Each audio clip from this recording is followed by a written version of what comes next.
question for you.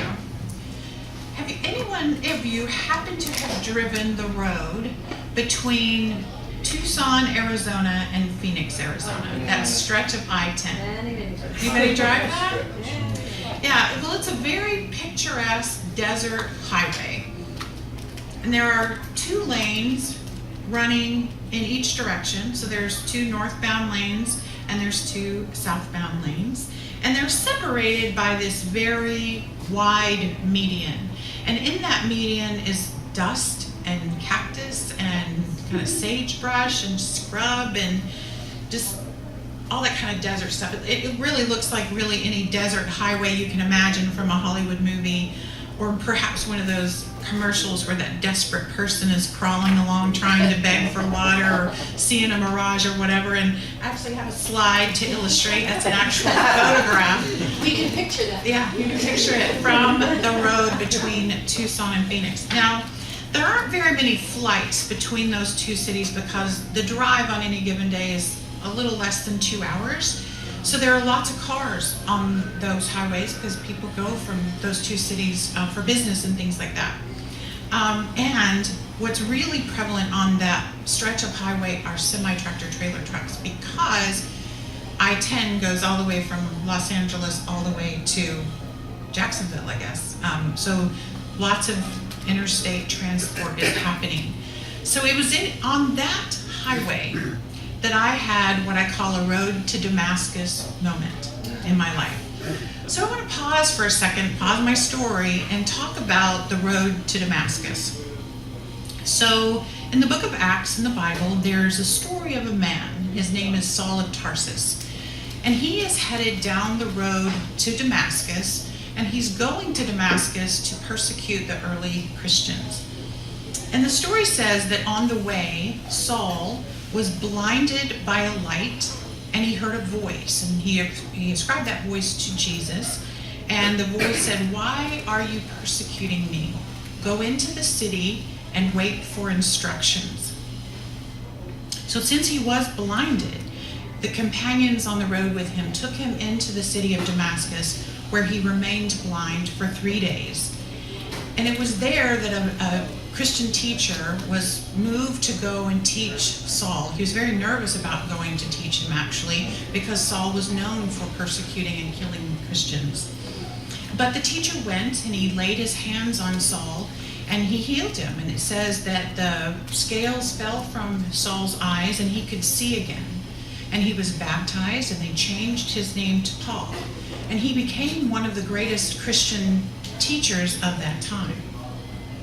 So now you know that we in this teaching look at the Bible metaphysically, or we look for the bigger meaning. We look for a meta meaning behind what is written in the Bible so that it can inform our lives even today, 2,000 years later. And there are actually books where you can look up meanings of words and look at the metaphysical interpretation of Bible stories.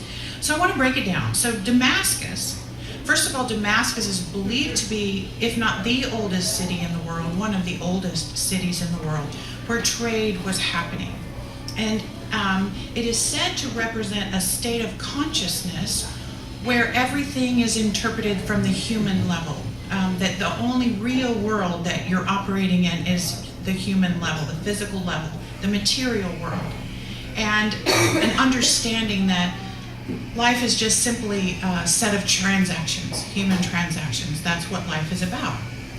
And so Damascus is where Saul was headed that day. So that was the consciousness of Saul at that time as he was headed there. But what stopped him? A flash of light stopped him.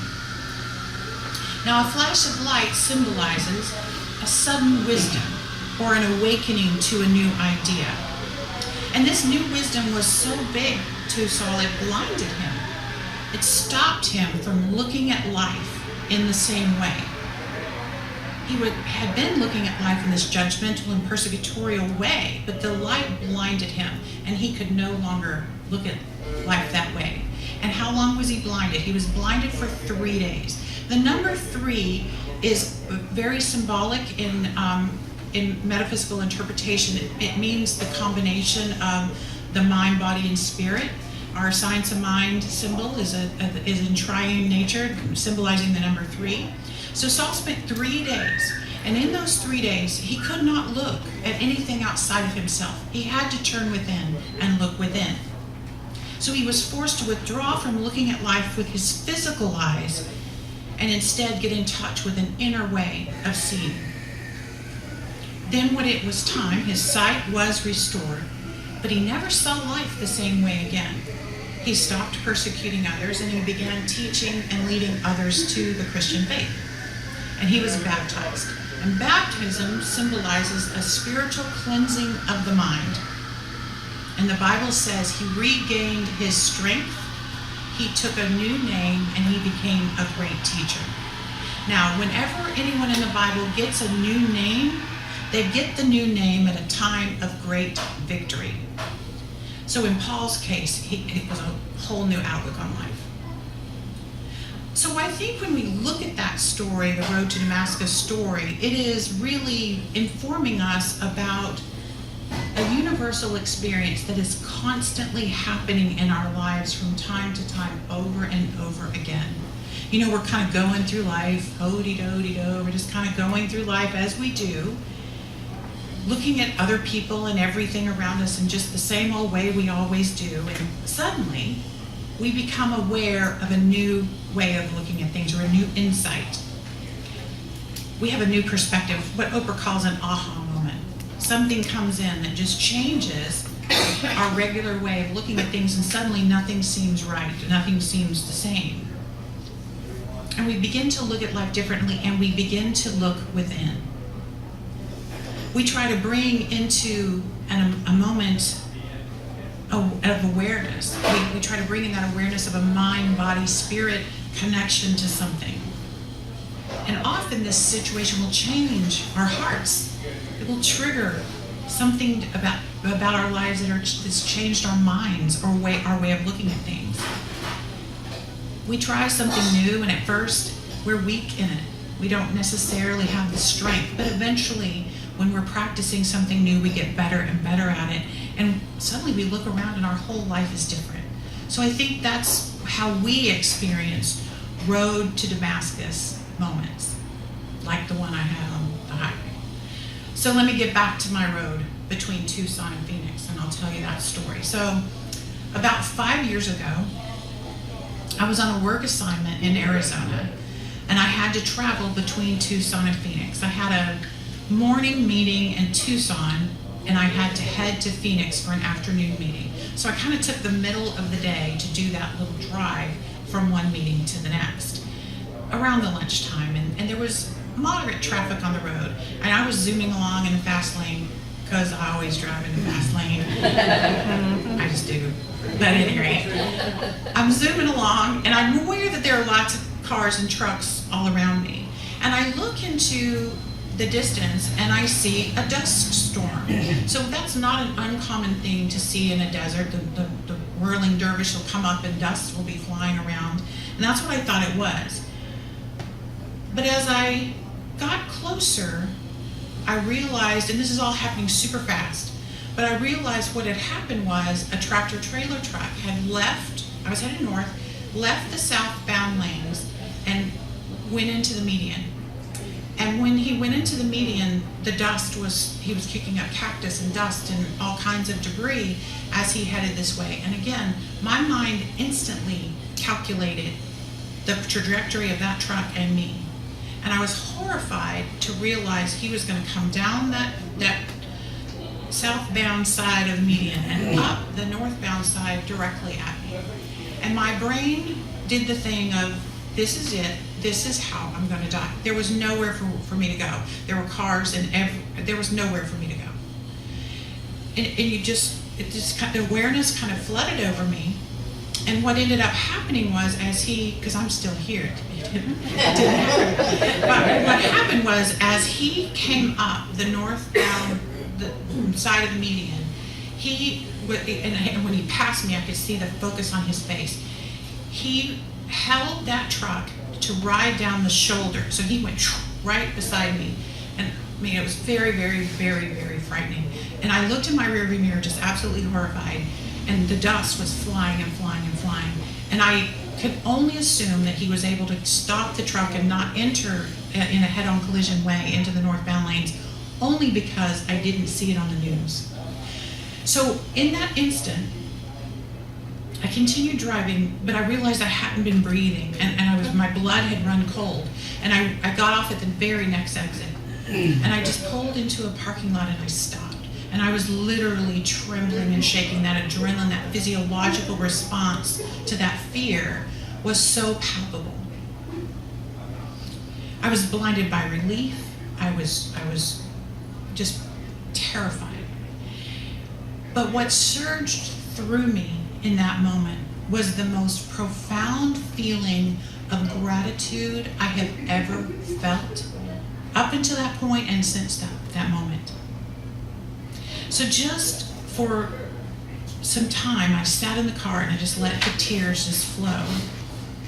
And I found myself being grateful for just life itself, for everything behind me on the proverbial road of life, but grateful for all the things that were still in front of me on the road of this human life. I was grateful for everyone. I was grateful for everything. It didn't matter. It was life, and so I was grateful. I was grateful that I got to call Becky from that parking lot and explain what just happened, and she kind of calmed me down. And that gratitude stuck with me, and I know that people could feel the difference for quite some time in my life, because I was more patient. When I got to that meeting in Phoenix, those people were just delightful. They were just the best people I'd ever seen in my life. The best work meeting I've probably ever had. But I was grateful for even the tough things. I was like, you know what, at least I'm still here to do these things. And so what I learned in that experience is that gratitude informs me. The gratitude I found on that highway between Tucson and Phoenix teaches me what is important in my life, and everything else isn't worth my time. Truly, a road to Damascus, change of perspective. I should have changed my name. Again. That's a whole other story. Okay, so this is the week of Thanksgiving. This is the week of Thanksgiving. It is a time that we set aside in American culture each year to think about what we are grateful for. You know, Facebook right now is kind of flooded with people doing the gratitude practice in a public way. And I find that, quite frankly, to be a welcome change to most of the things that I read on Facebook. But I just love to read what other people find special in their lives. And actually, our musician today, Cheryl, has included some awesome things in her gratitude list every day. For example, she is grateful for service animals, for birds on her bird feeders, for the belly laugh of children, for coloring books and chipmunks, and Bette Midler and other kinds of musicians actually, for warm socks, for Pop-Tarts, for clean sheets, for staying in pajamas, and the unconditional love of dogs, just to name a few. Now, don't you feel like you know her better just from a little bit of looking at that list of grateful things in her life? So what are you grateful for? What are you grateful for? And here's a question. Do the people around you know you more for what you're grateful for or what irritates you? Which do the people around you know more about? Makes you stop and think, doesn't it? Makes you stop and think. So remember when I was talking last week about climbing into the driver's seat of my life? Remember that? Well, one of the ways that I did that was by learning to live in gratitude. So in the year 2000, I was asked a profound question by my friend Amy. She asked me, "What makes your soul happy?" I was dumbfounded.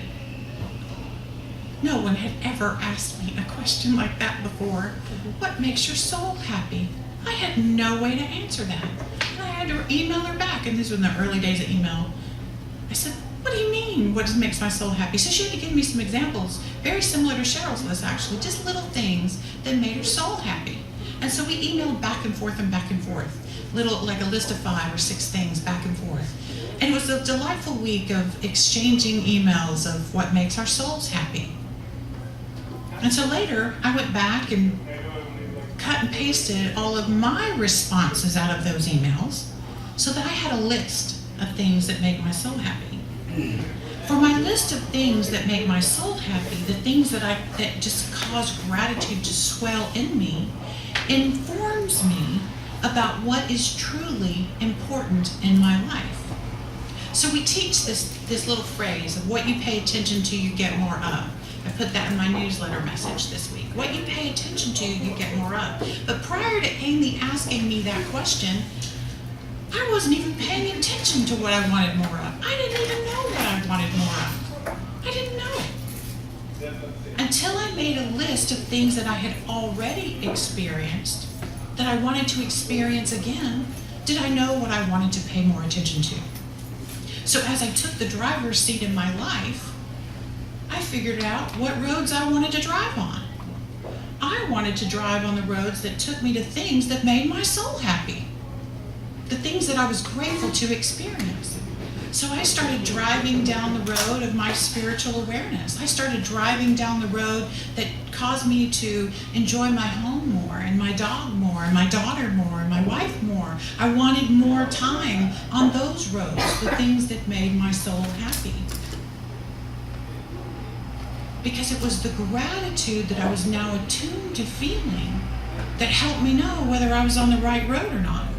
Did this friendship, this experience, this circumstance, this job, this thing make that gratitude barometer rise inside of me?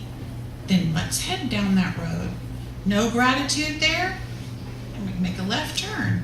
I don't really want to be on that road. Alan Cohen says it this way: gratitude incorporates both the heart and the mind and instantly paves the shortest road to happiness. You want to be happy? Get on the gratitude road. Because this is the perfect time to get clear in your own heart. You have to look backward in your life and identify the things that have made your soul happy, the things that have evoked thankfulness inside of you, and make a list.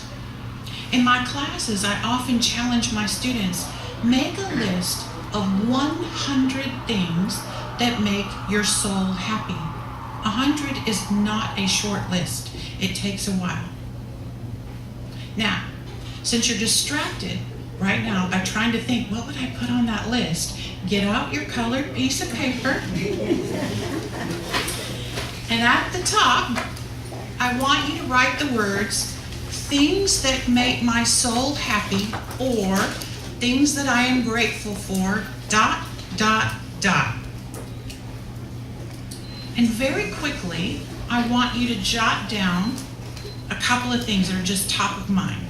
I'm going to give you like a minute to do that. And it will go more quickly if you can capture them in one word instead of like a whole paragraph, just a word. Okay, if everybody has one, put your pens down. You can write your other 99 when you're back at home. But I want you to look at your neighbor and tell them one thing that makes your soul happy. So, when you are gathered this week, at any time with other people, I encourage you to ask that question. What makes your soul happy? What are you grateful for this year? It's a wonderful practice because right now, so many of our conversations are focused on discussing the exact opposite. We're spending precious conversation time discussing our frustrations and our fears and our concerns. And whatever we're discussing, y'all, it indicates the road you're driving on. Your words are your prayers. You're saying, God, I want more of this. I want to experience this more. Because whatever you're paying attention to, you get more of. Whatever you're talking about, you get more of. So take this 1 week of Thanksgiving and focus on what you're grateful for.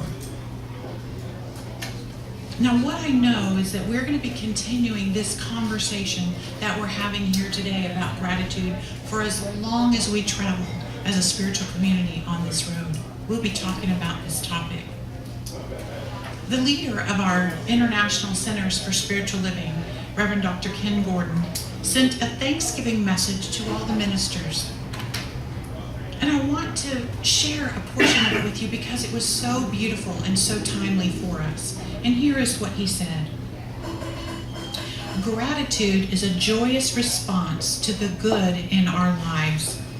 Spiritually, we know it is a powerfully proactive and creative element which affirms and attracts the good we claim, even before it arrives. Nothing could be more important than a consciousness of gratitude in these times. In our spiritual approach to life, we do not pretend that negative conditions do not exist. We see through them to a greater truth. The list of negative conditions on our dear planet is long today. All of these negative conditions are human-caused and human-driven. Therefore, it is within our spiritual power to change them. Let us come together to see a better way forward through the powerful practice of gratitude for the healing of these conditions right now. In this season of gratitude, I urge all who hear this message, that means you, to be proactive in your thinking, in your spiritual practice, and in your gratitude. Be proactive in your gratitude. Refuse to become attached to negative news. Express kindness to yourself and others. Hold yourself and others accountable to express your best self. See the possibility in every man, woman, and child, and be grateful for it even before it exists in form. Join me in creating a world that works for everyone by being grateful for the good we have and the good that we envision, not just as the possibility, but as the reality. So as we head out into the Tampa Bay community on this day and every day, driving down the roads of our own gratitude, I know that we each bring thanksgiving to the moment. Have a blessed Thanksgiving, and so it is.